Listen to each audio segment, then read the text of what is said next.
Pak? Pelaporan Bapak di sini. Apa Pak tanggapannya? Ya ini kan bukan objek penelitian.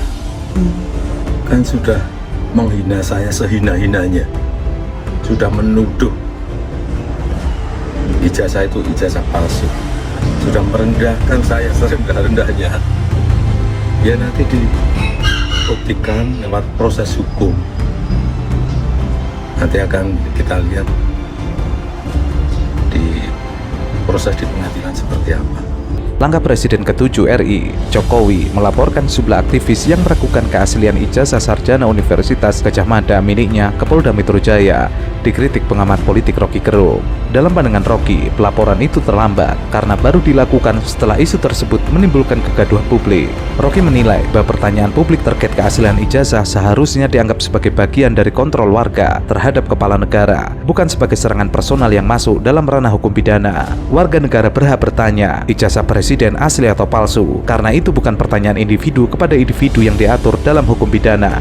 Rocky juga menilai bahwa akar persoalan ini adalah moral, bukan hukum. Ia menyebut polemik dapat dicegah kalau Jokowi menjawab isu tersebut sejak awal secara terbuka. Penundaan respon dari Jokowi justru menimbulkan kesan adanya niat tersebut di balik diamnya selama ini.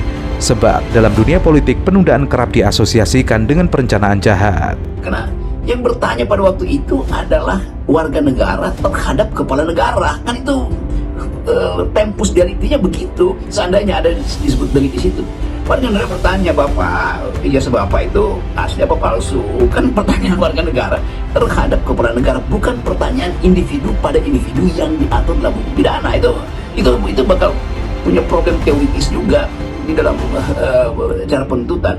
Jadi semua hal yang ditanyakan warga negara bisa berakhir di pengadilan kalau begitu.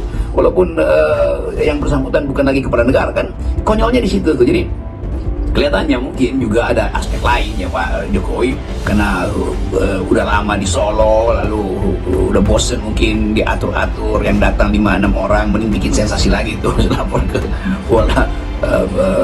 ke polisi itu soal ijazah palsu. Tapi kita melihat konsistensi dari isu ini, tetap ini adalah isu moral, bukan isu hukum tuh. Seandainya Jokowi 2 tahun lalu mengatakan ini loh jasa saya, kalian saya prank, kira-kira begitu, maka itu jadi bahan lelucon yang enak-enak aja. Tetapi setelah 2 tahun, setelah banyak korban karena soal ini, setelah perselisihan bangsa itu, setelah isu ijazah palsu menimbulkan perselisihan tuh, saling membenci, saling mengintip kelemahan, lalu disibukkan dengan alumni segala macam. Jadi kegaduhan itu yang buat ada Jokowi. Kenapa? Karena dia menunda pertanyaan publik itu.